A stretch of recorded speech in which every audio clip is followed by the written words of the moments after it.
Good morning. Today is Sunday, December 5th, 2021. Welcome to Column Hinge at Alpha Omega.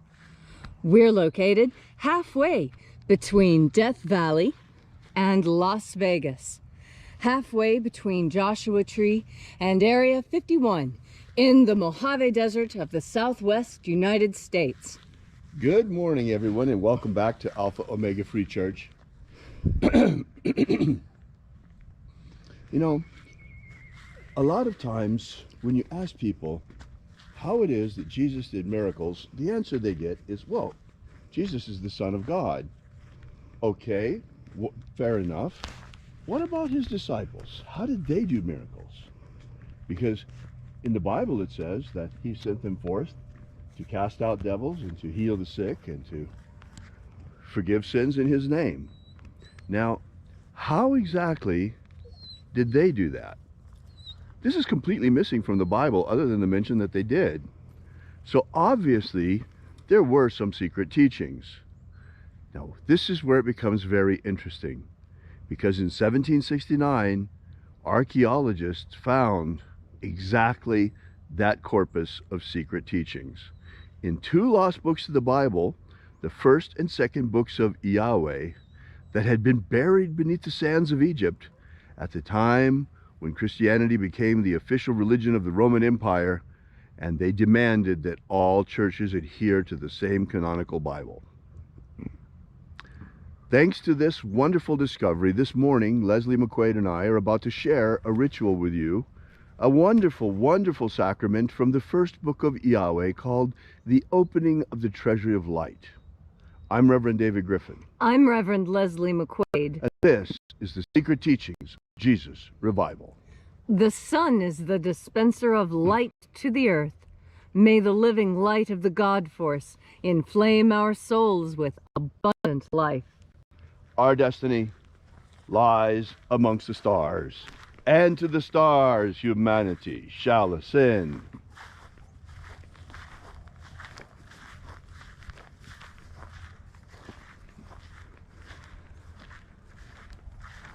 Take a nice deep breath and feel into your body.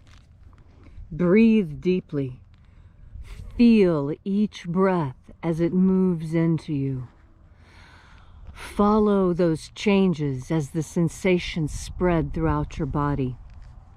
And as you are breathing deeply and feeling deeply into each and every part of yourself, visualize yourself as the tree of life, however it is you imagine that tree to be, and grow your branches up high into alpha sky.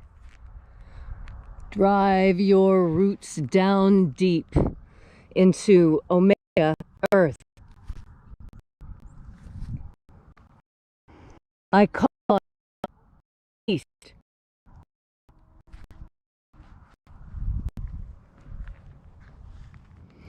I call on you in the west, Omega.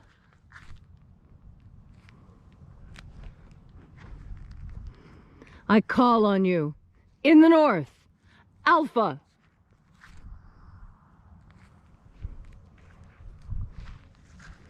I call on you in the south, Omega.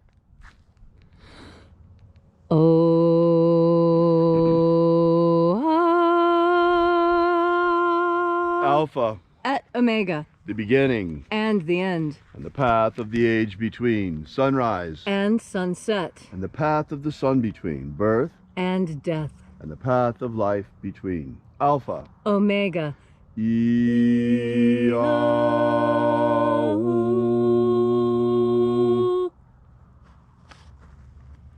Welcome back to Alpha Omega Free Church and our Column Hinge Temple.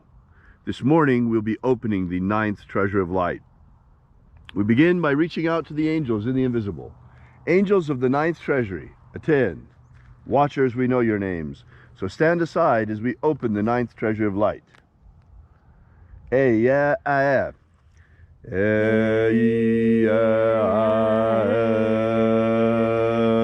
O-eh-eh-yeah.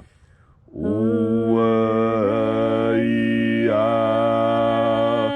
Theagon. Theagon. Let the watchers withdraw, and let us enter into the 8th treasury of light.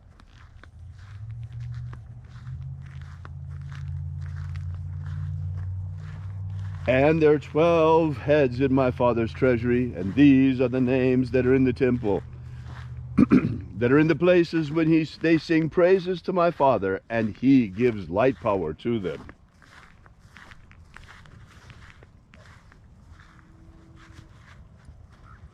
Aozaiah. Aozaiah.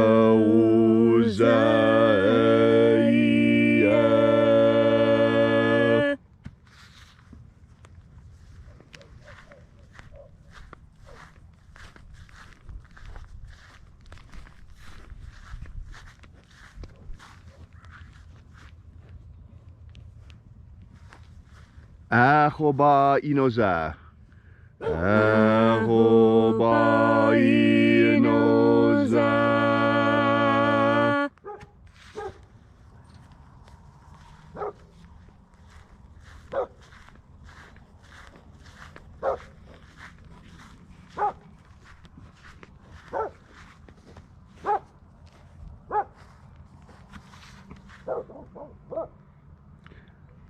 Ozawe. Uzawe.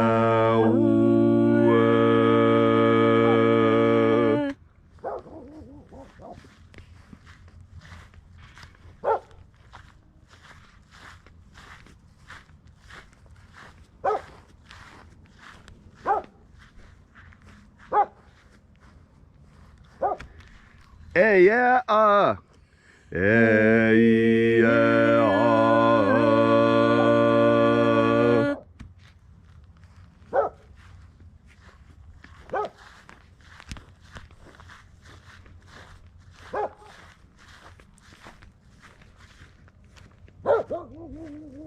Naranezau.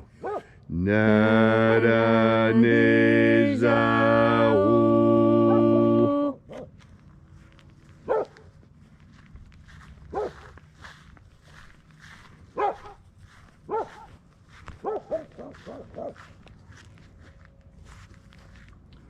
Gozazai.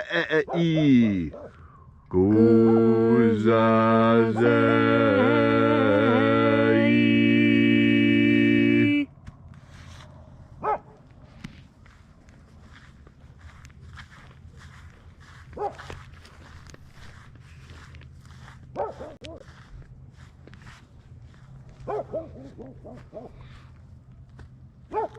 Tonezeia. Tonezeia.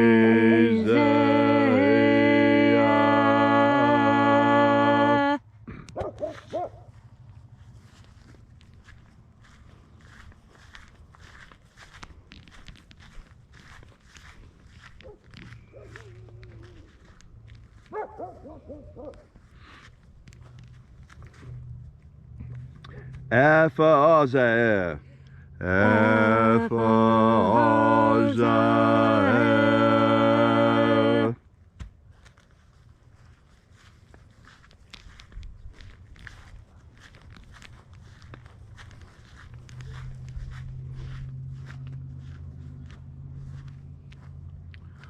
Tozeia.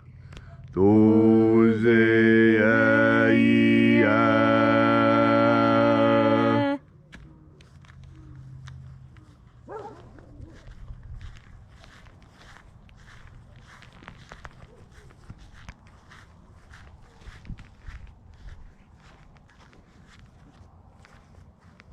Ezapsachonza. Ezapsachonza.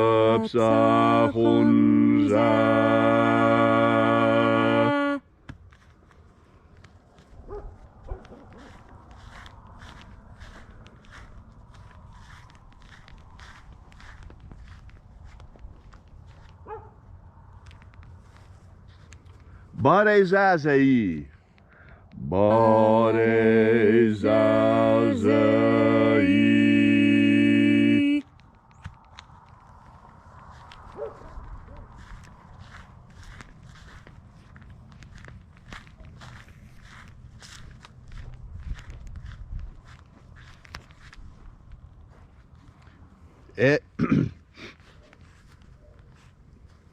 Eyafaza.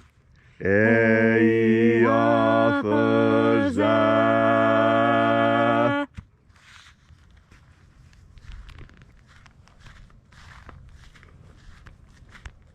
So we completed our journey through the places.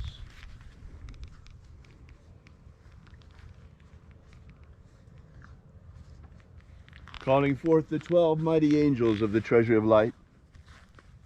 And at length we came into the place of the center, the place of the middle, called place of the midst, the place of the Father of the treasury of light.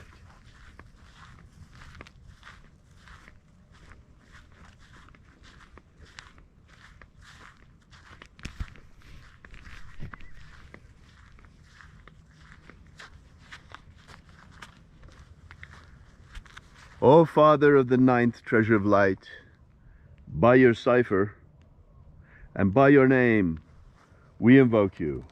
IAOE I. IAOE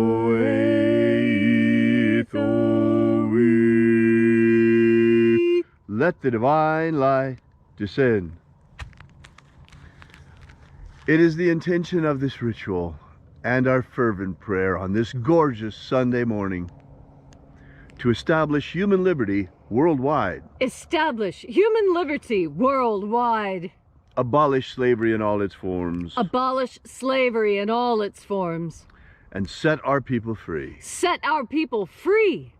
Restore the purity of our air. Restore the purity of our air. Of our water. Restore the purity of our water. Of our food. Restore the purity of our food. And our medicines. Restore the purity of our medicines.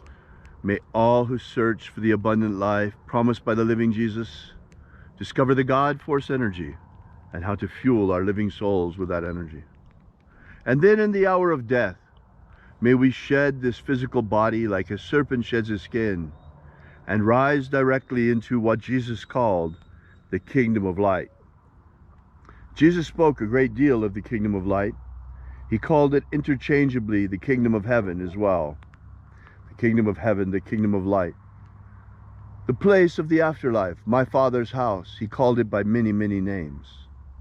Today we understand this from a scientific point of view and understand that there are many frequencies of vibration between here and the speed of light. And there are many dimensions in this magnificent multiverse we live in. And it is our goal at the end of this lifetime to ascend, as did the Master Jesus upon his ascension, directly into the kingdom of light. All these things we ask in the name of the living Jesus. Amen. Amen. So mote it be. Take a moment now to again feel into your body. This ancient magical rite we are doing together helps you experience more God force energy within you. As you have more of this energy within you, so you are better able to remain hopeful. Hope is one of the single most important qualities human beings have, and hope is what makes everything different. Hope is what changes a bad day into a good one. Hope is what changes a terminal illness into something survivable. Hope is what sees your children home safely. And how is it that we have this idea of hope, of confidence that the future will be better? How is it that we have that? We have that because we are connected to God, and we understand that the future will be better when we work towards it. You know, one of my favorite sayings is, God helps those who help themselves. And it's so very true. It seems to me that even the angels respond to our hard work, and that when we put in hard work towards the things that make this world a better place to be, don't you notice how things just fall into place naturally? Well, I've heard so many people who work at different church missions say that they were so worried they weren't going to get the food that they needed for the festival dinner. And they didn't know where the money or the food was going to come from. And and there weren't enough people, and how was this all going to come together, and they had no idea.